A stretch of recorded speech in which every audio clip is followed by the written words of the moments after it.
scaling rating. So 1 to 10 there will be a scale, and we are supposed to give the reasoning on that scales only. Next is critical incident method. Critical incident method is a method in which an incident is to be supposed to be created to an employee, and how the employee behaves or reacts in that incident, that is to be recorded, and that is documented, and that is being considered as a performance appraisal. Next is bars. This is very important, behaviorally anchored rating scale. What is the behavior of the person: happy, sad, effective, ineffective, strong, not strong, rigid, happy, those things, shrewd, not shrewd. So behaviors are ranked. This is bars method. Next is field review method. What is field review method? Field review method is a method in which an employee is supposed to work in the field. On the field, performance is to be measured. Performance test and observation. Performance test, observation. For a performance, there will be a test, and observation is to be done by an appraiser, and that is the method called performance test and observation. Next is confidential record. Confidential record is an appraisal method which is used for very highly specified jobs. So everything is to be written, but those performance will be recorded confidentially. Confidentially, it is to be shown to the person whose performance is there, so he will not feel guilty that his records are outspoken. Next is essay method. This is very theoretical method in which a person is supposed to write everything, every description and detail in number, broad categories, like they are supposed to explain everything. Next method is cost accounting method. This is monetary returns of an employee. Say for example, you have invested 25,000 on an employee, whether the employee is given 25,000 back, that is cost accounting method. Next is comparative evaluation method. Now this comparative evaluation method is of two types: ranking method and pair comparison method. In ranking method, what happens? Say for example, there are 10 employees. So to those 10 employees, we give first, second, third, fourth, fifth, sixth numbers or ranks to an employee. This is ranking method. What is paired comparison? Now the pair is of an employee is to be made, and in this pair, first and second, third and fourth, fifth and sixth, those two employees will be compared to each other. Now these two pairs again will be compared to each other. This is called as paired comparison method. Those were past oriented methods. Next is future oriented methods. Now what is future oriented method? Future oriented methods are methods which will be depending on the future. What is to be done, how is to be done, what plannings are to be done. Those. First is MBO, management by objective. This is a process which is done by objectives. There are many of the objectives, and they are establishing a goal and desired outcome. So here a goal is established and the outcome is noted. Second, performance standards are already decided. Next, goal and performance standard. After that, comparison of these two is to be done. The next is establish new goals and new strategy if the task is not to be achieved. So there are mainly 4 steps: establish a goal and desired outcome, set performance standard, compare your actual standard and standard performance standard, and establish new goal and new strategy if the goals are not achieved. What is the advantage of this method is it is more useful for managerial positions. What is disadvantage? It is not applicable at all jobs. Merit pay may not result in short-term goals. Next is psychological appraisal. Psychological appraisals are directed to assess the employee potential. Say for example, what is the potential of an employee? If at all will give stress, will the employee be able to perform, or will he go to depression? That is to be known by his behavior and his psychology. For that, in-depth interview before the task is to be done. Now, this is psychological test. Discussion with supervisor and other evaluators is to be done. So here, the focus is more on emotional, intellectual, motivational, and other personal characteristic of a person's performance.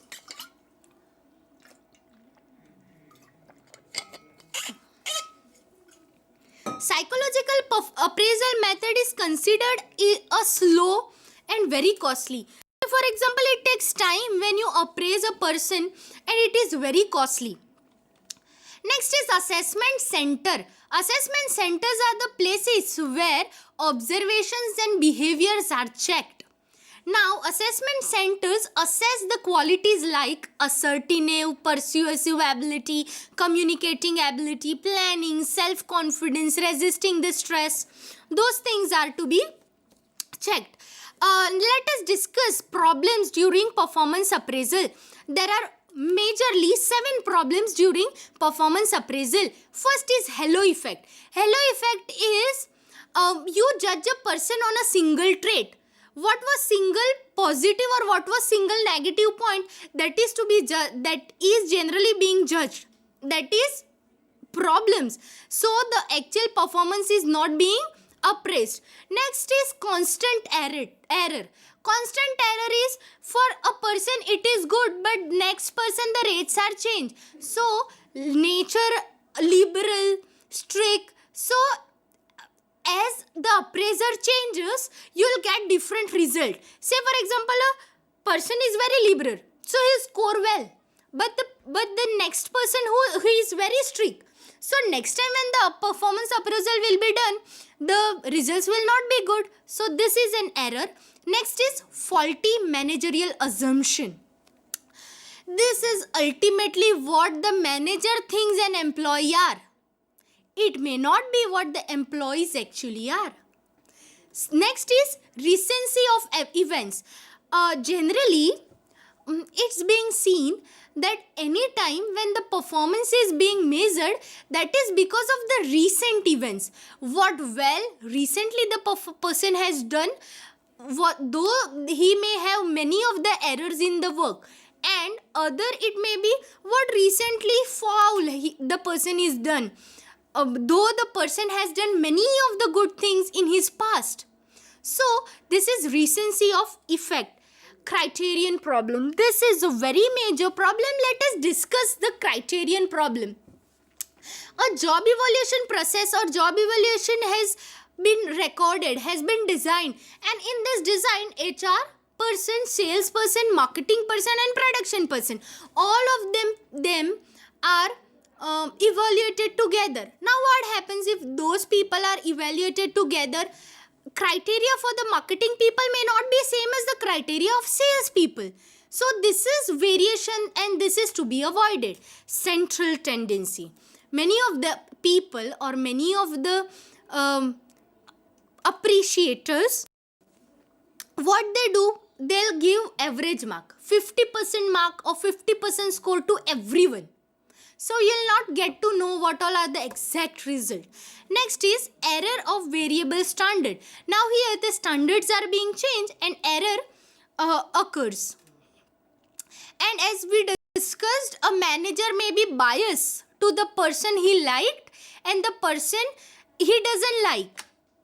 Next entire topic of our discussion is human resource accounting. Let us see what is human resource accounting. Human resource accounting are considered as important assets and are different from physical assets. This means human are assets, but they are not physical assets. What is asset? The company is gaining something when they are having those human working there, working for their organization. Physical assets do not have feelings and emotions, whereas human have various types of feelings and emotions. In the same way, human generally doesn't get depreciated. So depreciation charges may not be there. Therefore, valuation of human resource along with the other assets are required. So what is human resource accounting? Valuation, calculation of human resource, what you have, that is called as human resource accounting. Let us define this term. Human resource accounting is a process of identifying and measuring data about human resource and communicating this information to interested parties. Now, this is a process in which you identify and measure data, that what human resource you are having, what is the data, what is the qualification, what is the amount you are spending, how are they, how many are they. Those things are to be identified and they are measured, calculated, and then this information is supposed to be given to the interested parties. In this case, what may be or who may be interested parties? Interested parties may be people like manager, counselors, if not counselor, your subordinate, your team leader, your CEO. Because of them or depending on their, entire evaluation process is to be carried out. Next is need of human resource accounting. Now this human resource accounting generally is needed for 5 main reasons. Conventional accounting counts about the physical goods, while human resource accounting counts for the people of the financial and physical resources which are not operationally effective. Next is expense related to human organization charged to current revenue instead of being treated as an investment. So this is the thing or the salary or the reward for any of the organization is giving to the employee is not a revenue. It's not a revenue. They are investing. They are not spending money. They are investing money. Say for example, a person has no computer skills and the employee who's in requirement of SAP or SAS needs, so the company has invested 2 lakhs rupees for a person's interview of the person's training. So in future that SAP and SAS will be required for the organization itself. So it's not revenue, it's your investment. Next is productivity and profitability of the firm. This ultimately, if the human assets are working well, productivity and the profitability of the organization is to be maintained well.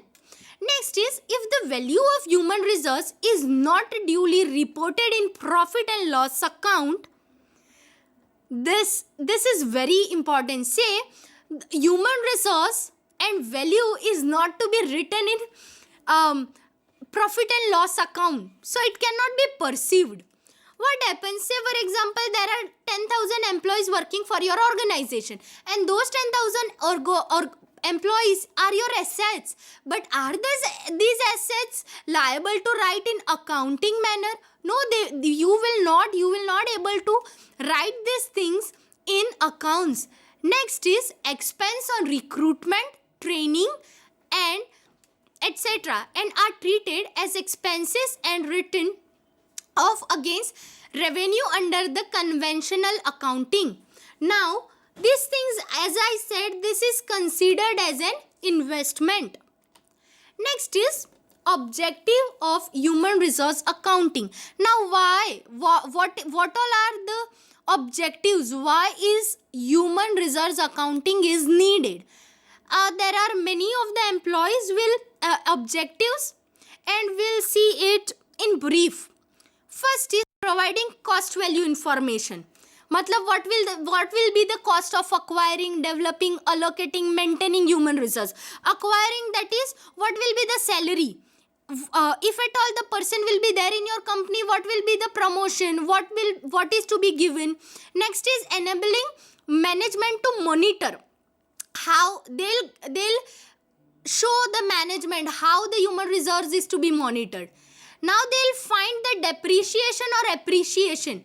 Improvement or decrement in the performance is to be found by this assessing in developing effective management practice. Now, if at all these things are to be maintained, management practices are to effectively done. Increasing managerial awareness for better human resource planning, for better decision about people based on improved information system, and assisting in effective utilization of manpower.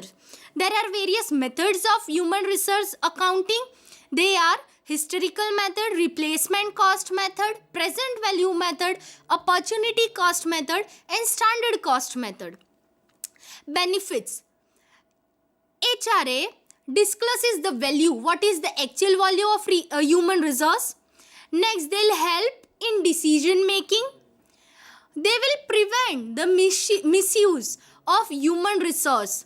They'll help efficient utilization of human resource.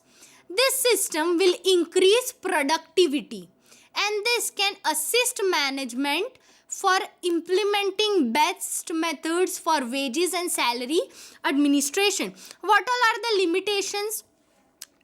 None of the method is constant. Each of the method is having some of the advantage and disadvantage. Next limitation is there is no standard process for any of the firm. Say for example, for firm changes, if the firms are changing, the standard procedures even will change. Next is unconventional accounting. In certain accounting standard, some things are to be accepted, priorly accepted, but these HRA methods do not allow them. Next is these methods are based on assumptions. There are no validation of the data. There is no proven things which are 100% accurate and correct. Last is lifespan of the human resource cannot be estimated. Say for example, for how many years a person will be there for your organization, you may never calculate this.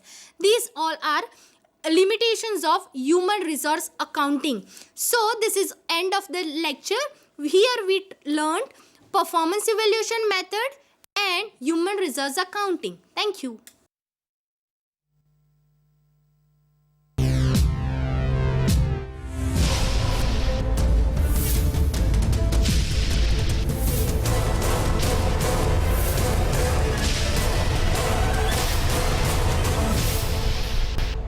संधा